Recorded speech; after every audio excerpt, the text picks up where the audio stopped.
Les illuminations de Noël font briller de mille feux la principauté et la place du Casino prise d'assaut pour célébrer les fêtes de fin d'année. Ce sont les images du jour. Bonsoir à tous. L'ensemble de la rédaction de Monaco Info se joint à moi pour vous souhaiter un joyeux Noël. Ravi de vous retrouver en ce 25 décembre pour une nouvelle édition. Voici les titres de votre journal. L'oratorio de Noël enchante la salle Garnier. L'œuvre de Bach, créée en 1734, est un classique incontournable de ces fêtes de fin d'année. Nous reviendrons sur ce concert de chœur dans quelques instants. Puis nous prendrons de l'altitude. Les stations des Alpes du Sud font le plein en cette période de vacances scolaires. Valberg a ouvert son domaine skiable le week-end dernier. Nous serons en duplex avec Marie-Amélie Ginesi, vice-présidente du syndicat intercommunal de Valberg. Dans ce journal également, l'hôtel de Paris se met à l'heure anglaise en respectant la tradition du tea time, un moment à la fois chic et gourmand. Et à la fin de ce journal, nous avons relevé le défi physique du village des sports. Vous avez pu la suivre en direct sur Monaco Info. La messe de la Nativité a eu lieu ce matin en la cathédrale de Monaco. Elle a été célébrée par l'archevêque de Monaco en présence de nombreux fidèles. Monseigneur David a délivré un message qui fait écho à celui du pape François prononcé ce matin lors de sa bénédiction Urbi et Orbi à la ville et au monde. Il a lancé un appel à la paix en implorant que les armes se taisent, un message alors que s'est ouvert l'année sainte 2025 de l'Église catholique, grand pèlerinage international pour lequel plus de 30 millions de fidèles du monde entier sont attendus à Rome. Beaucoup attendaient ce 25 décembre avec impatience. Les cadeaux sous le sapin ont été déballés ce matin. Peut-être avez-vous été gâtés, mais il arrive parfois que les présents ne conviennent pas. Est-ce que le Père Noël a fait des heureux cette année? Nous sommes allés à votre rencontre pour le savoir. Élément de réponse au micro de Juliette Rappert. Oui, je suis très content de mes cadeaux pour ma famille et la chose que je reçois le plus du temps, c'est des crayons de couleur. On se fait des cadeaux toute l'année, donc on n'attend pas. Quoique cette année, j'ai une montre. Normalement, je suis contente de mes cadeaux, mais ça dépend. À l'époque, je recevais beaucoup de livres et c'était pas forcément ce que j'appréciais parce que la lecture n'était pas quelque chose que j'aimais. Et maintenant que je fais du théâtre, forcément la lecture est quelque chose qui me passionne et j'apprécie beaucoup tous les livres que je reçois. Bien sûr, ça fait plaisir. J'ai reçu plein de cadeaux, j'ai reçu une veste, une montre. Je suis contente et moi j'aime bien les bijoux, donc d'où les bagues. Voilà. Non mais je suis contente, ouais. Et je vous dis franchement, au petit enfant, j'ai fait une enveloppe parce que maintenant, il a déjà grandi, donc il a tout ce qu'il faut, le téléphone, l'ordinateur, les jeux et tout. Donc on a fait une enveloppe. Toujours très content, oui. Et surtout très content de faire des cadeaux de Noël. C'est l'une des œuvres les plus populaires de Bach et qui est jouée pendant les fêtes de fin d'année. L'oratorio de Noël a été créé en 1734 à Leipzig et raconte les premiers jours de la vie du Christ. Il est composé de 6 cantates dont les 3 premiers ont été donnés dernièrement à la salle Garnier. Un concert de chœur auquel aura assisté Son Altesse Sérénissime le Prince Albert II et Son Altesse Royale la Princesse de Hanovre et sur lequel revient José Sacré.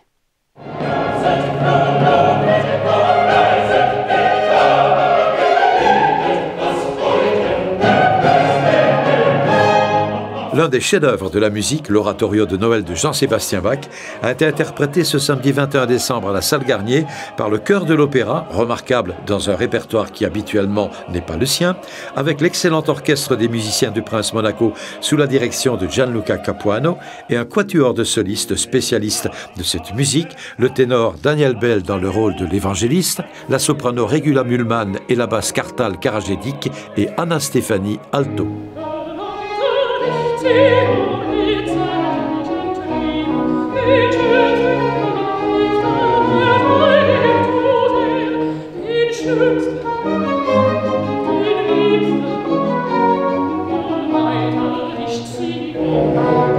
C'est pour moi de revenir à mes premiers amours. Et avec les musiciens du Prince, c'est la première fois qu'on joue Bach.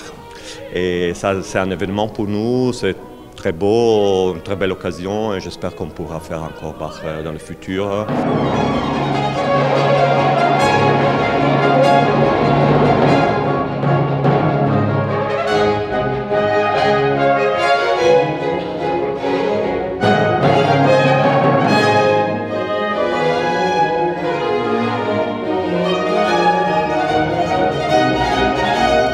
c'est une œuvre mûre de Bach et c'est au centre de sa production sacrée.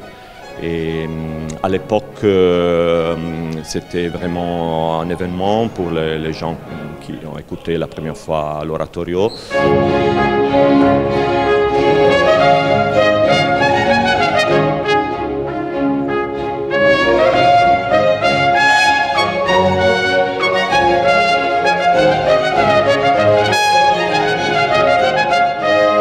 C'est de la musique extraordinaire. Le signifier soit musical, soit spirituel, on doit dire. C'est un moment spirituel très profond aussi pour les gens qui jouent cette musique.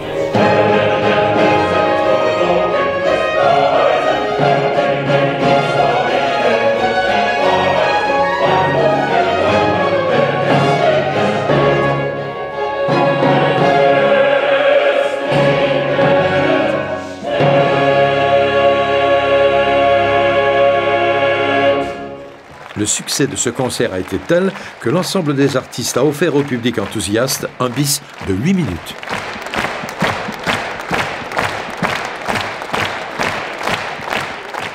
Grand succès donc pour l'oratorio de Noël à l'Opéra de Monte-Carlo. Prenons la direction des pistes de ski à présent. Les Alpes du Sud ont ouvert leur domaine à l'image de Valberg, qui a accueilli ses premiers clients le week-end dernier. Cette station familiale est située à 1h15 de la Côte d'Azur et fait le bonheur des petits et des grands. Rejoignons en duplex à Valberg Marie-Amélie Genesi. Elle est vice-présidente du syndicat intercommunal de Valberg. Bonsoir Marie-Amélie Genesi. Bonsoir. Est-ce que les skieurs étaient au rendez-vous pour ce premier week-end sur les pistes ? Eh bien, écoutez, oui, on peut être quand même content de notre premier week-end de lancement. On a eu du monde sur la station par rapport à l'année précédente. On est à peu près sur les mêmes chiffres, donc on peut être satisfait. Alors certains diront que l'attente a été longue. Pourquoi une ouverture le premier jour des vacances scolaires ? Eh bien, écoutez, nous, à Valberg, on a toujours le parti pris de proposer le produit le plus qualitatif qu'on puisse faire. Donc, on préfère ne pas annoncer de date en avance pour ne pas créer de déception si nous n'avons pas les conditions de le faire. Et puis, une fois qu'on a tout ce qu'il faut pour accueillir les gens dans de bonnes conditions, eh bien là, on annonce une date d'ouverture.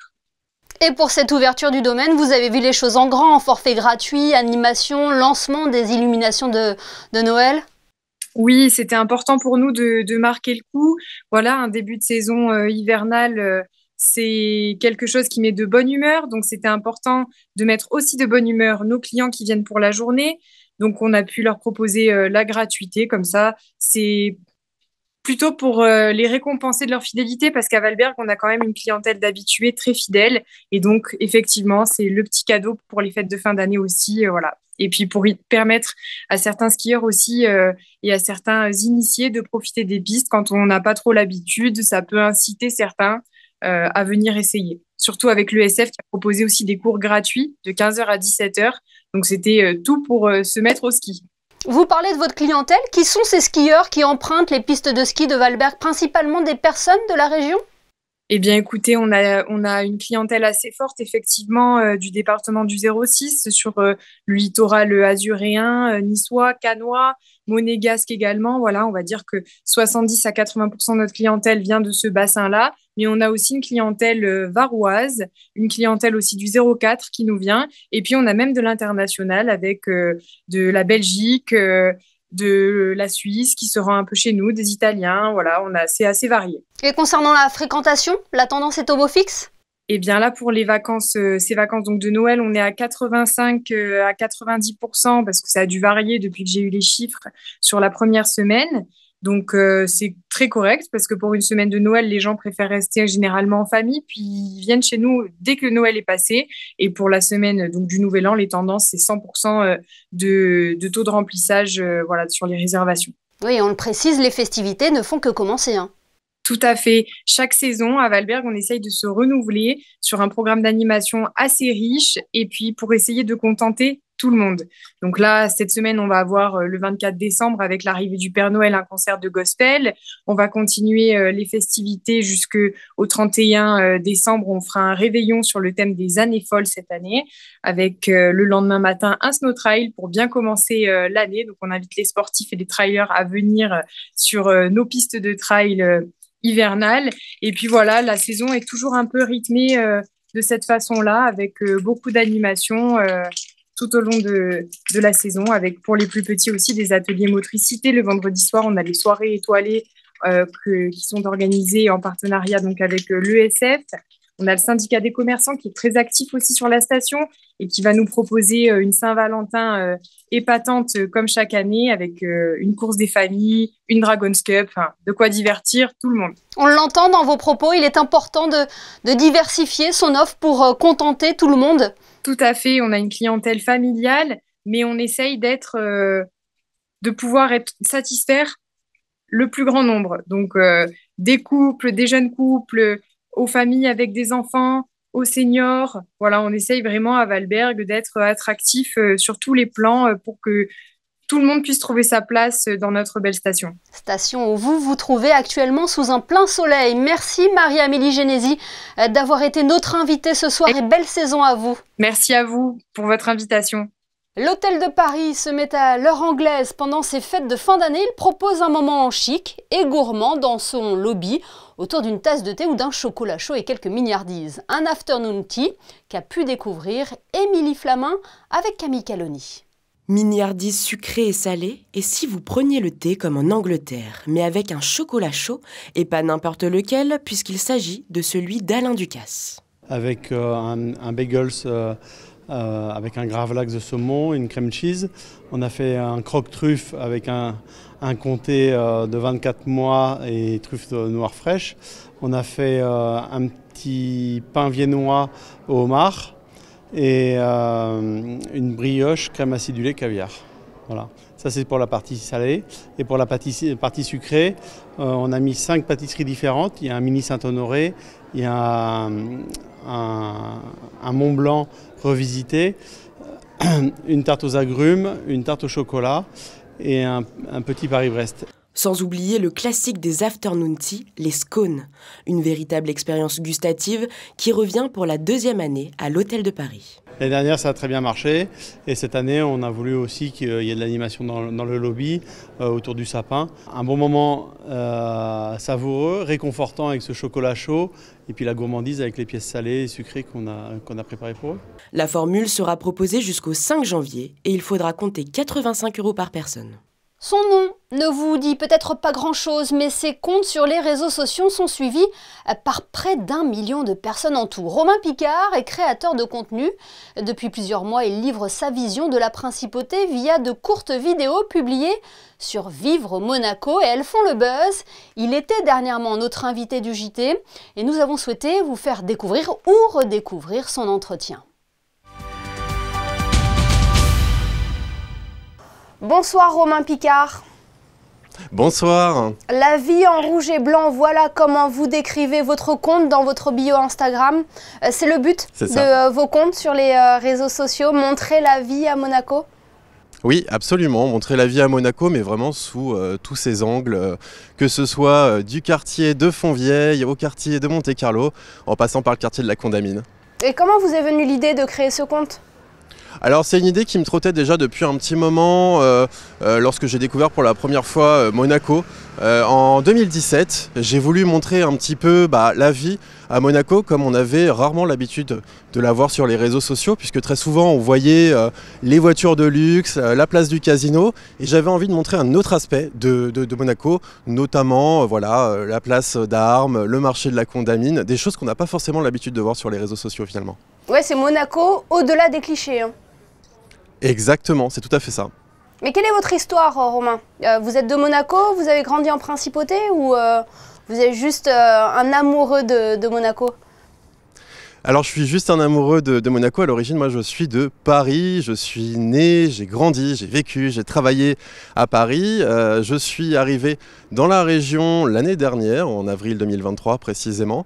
Et voilà, et j'ai découvert progressivement Monaco et j'ai voulu faire découvrir Monaco par rapport à ce que moi j'ai pu vivre aussi ici. Mais voilà, mes origines sont à Paris normalement. Et on découvre Monaco donc à travers vos yeux car c'est votre particularité. Vous vous filmez avec le portable à la main mais aussi avec des lunettes un peu spéciales. Hein. Exactement, avec des lunettes qui vont me permettre de filmer. Alors c'est super pratique parce que ça me permet d'avoir les mains libres et à partir de là, moi je vais pouvoir montrer un petit peu de façon très spontanée la vie à Monaco. Alors ça peut un peu surprendre parce que on croise quelqu'un qui parle tout seul dans la rue avec des lunettes, mais c'est vraiment super pratique. Ça me permet de filmer. Il y a un micro qui est intégré, donc ça me permet aussi de prendre ma voix et puis après via une application, moi je transfère ça sur mon téléphone et je fais mes petits montages. Et on vous voit rarement sur les images, c'est un parti pris ? Oui, c'est un parti pris parce que je me suis toujours dit que j'étais finalement le personnage secondaire de mon contenu, même si ces derniers temps, c'est vrai que je me montre un petit peu plus. Mais j'avais d'abord envie de montrer Monaco et ensuite de montrer ma personne finalement. 40 000 abonnés sur Instagram, 40 000 abonnés également sur TikTok. Est-ce que vous attendiez à un tel engouement ? Non, franchement non, je vais vous dire la vérité, pas du tout. Je m'attendais pas à ce que ça monte, aussi vite. Je suis extrêmement touché en fait, c'est très gratifiant et ça motive en fait pour la suite.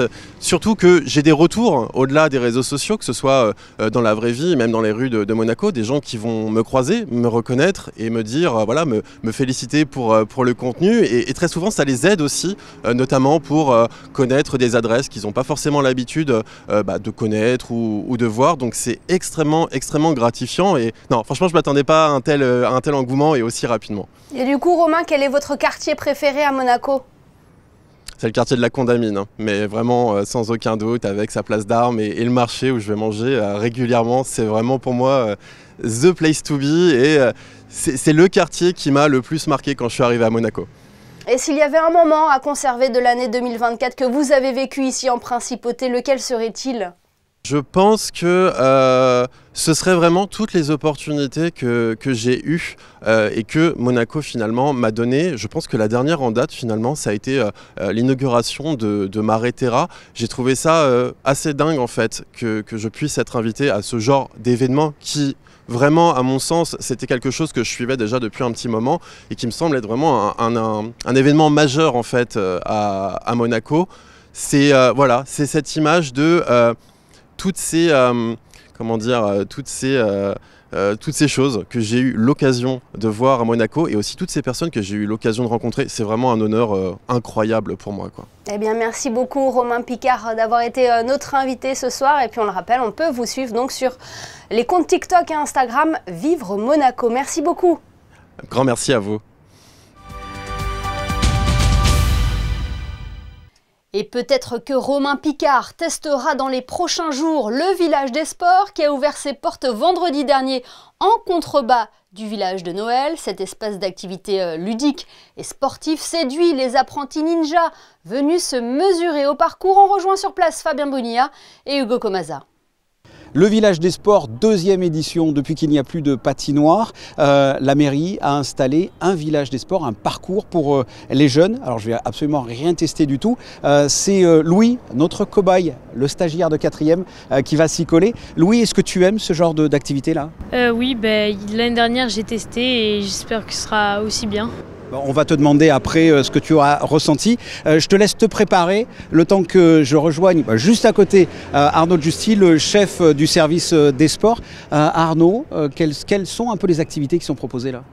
Alors il y a des activités encore les ninjas, donc ninja pour les parcours pour les enfants. Donc on a 3 types d'activités pour les tout petits, les 3-6, les 6-12 et les 12 et plus. La différence par rapport à l'année dernière, donc la nouveauté, c'est qu'on a doublé toutes les lignes. Donc c'est qu'il y a 2 parcours pour les enfants, 2 parcours pour les plus grands, avec des difficultés qui vont crescendo, donc du plus facile au plus difficile, et avec vraiment des activités qui se rapprochent vraiment du Ninja Warrior, de l'épreuve d'émission, de type d'émission qu'on connaît. Petite différence par rapport à l'année dernière, c'est qu'on a voulu renforcer encore la sécurité et permettre aux jeunes enfants, donc dès 1,20 m, donc on ne parle pas d'âge, mais on parle de taille, donc à partir d'1,20 m, ils peuvent venir essayer en toute sécurité pour venir sur le port Hercule, donc se lancer du plongeoir du 10 mètres, faire 180 mètres au-dessus des activités, au-dessus des bateaux, pour atterrir tout doucement tout au fond du port. Et on a aussi notre mur d'escalade, qui est cette année dans l'enceinte de la piscine. Donc un mur 4 faces, donc vraiment pour les jeunes enfants, donc jusqu'à 10-12 ans, ils peuvent venir tester. C'est pas un mur de compétition, c'est vraiment un mur pour découvrir l'activité. Et nouveauté cette année aussi, on a travaillé avec les guides et scouts de Monaco qui vont pouvoir se restaurer un peu. Pouvoir se restaurer, c'est quelque chose qui nous manquait l'année dernière, donc les parents vont pouvoir venir et les enfants aussi, pouvoir boire un petit chocolat chaud, un café ou des softs et un petit goûter, donc avec des tables, des chaises que l'on a installées pour qu'ils puissent s'installer et regarder les enfants déambuler tranquillement au soleil. Sur le port Hercule. Et puis par rapport à l'année dernière, qu'est-ce que ça a donné cette fréquentation l'année dernière? Parce que là on ne peut pas faire de bilan, ça vient d'ouvrir, mais qu'est-ce que ça a donné l'année dernière? Ça a attiré du monde déjà? Ça a déjà attiré beaucoup de monde l'année dernière, donc pour une première année on a fait 25 000 visiteurs, donc 25 000 personnes, parce qu'on a les comptages à l'entrée, donc on a 25 000 personnes qui sont venues au sein du village et à peu près 10 000 personnes qui ont fait des activités. Bon, nous on va rejoindre Louis là qui s'est préparé pour le ninja, le parcours ninja. On va voir un peu ce qu'il va faire et puis on va voir un peu son ressenti. Merci Arnaud.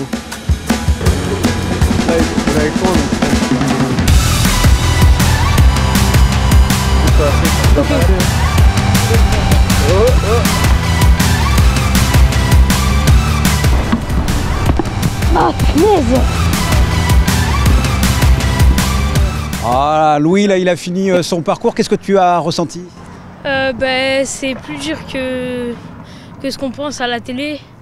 Et je comprends Thomas qui a dû mettre du sien pour gagner Ninja Warrior. Justement, on va discuter un peu avec Thomas. En attendant, la torture n'est pas finie pour toi, hein. Tu vas faire la tyrolienne. On te rejoint à la tyrolienne, d'accord?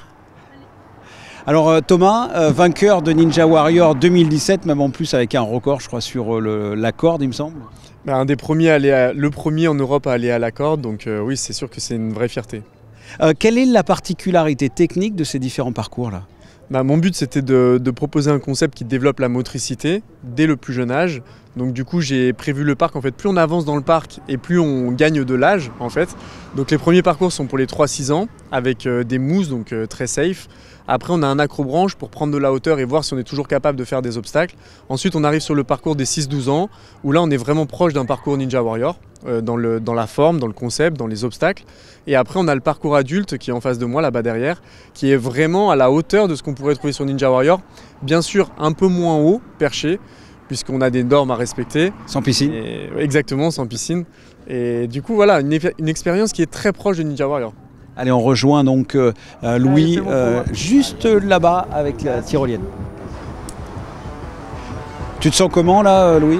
Ça va. Un peu stressé ou pas du tout? Un peu stressé, mais ça va, j'en ai déjà fait des plus grandes. C'est parti.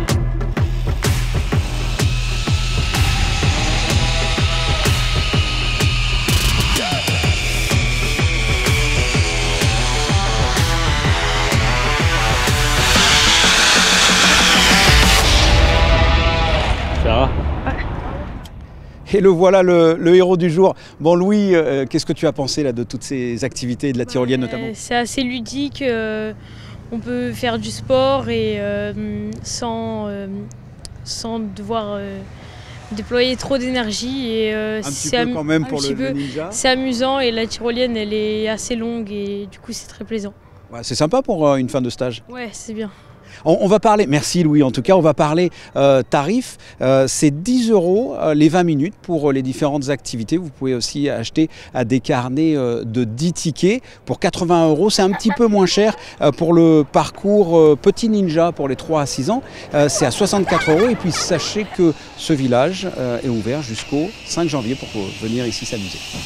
Merci Fabien et félicitations surtout à Louis, notre stagiaire, qui aura relevé le défi avec brio. Un point sur le programme des fêtes de fin d'année sur Monaco Info avec le lancement d'un nouveau programme Basket Classics. Dès demain à 16 h, redécouvrez les rencontres mémorables de la Roca Team en Euroleague ou en Coupe de France. Puis à 21 h, le magazine Rencontre présenté par Yann-Anthony Nogues. Son invité, le président délégué de la Société des Bains de Mer, Stéphane Valéry.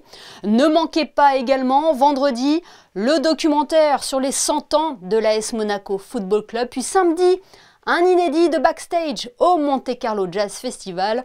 Enfin, nous terminerons la semaine avec la diffusion de Huis clos, dimanche à 21h, une pièce de Jean-Paul Sartre proposée par le studio de Monaco. L'ensemble de notre programmation est à retrouver chaque jour sur nos réseaux sociaux. La météo, c'est avec vous Frédéric Elion. Bonsoir, quelle est la tendance pour jeudi ?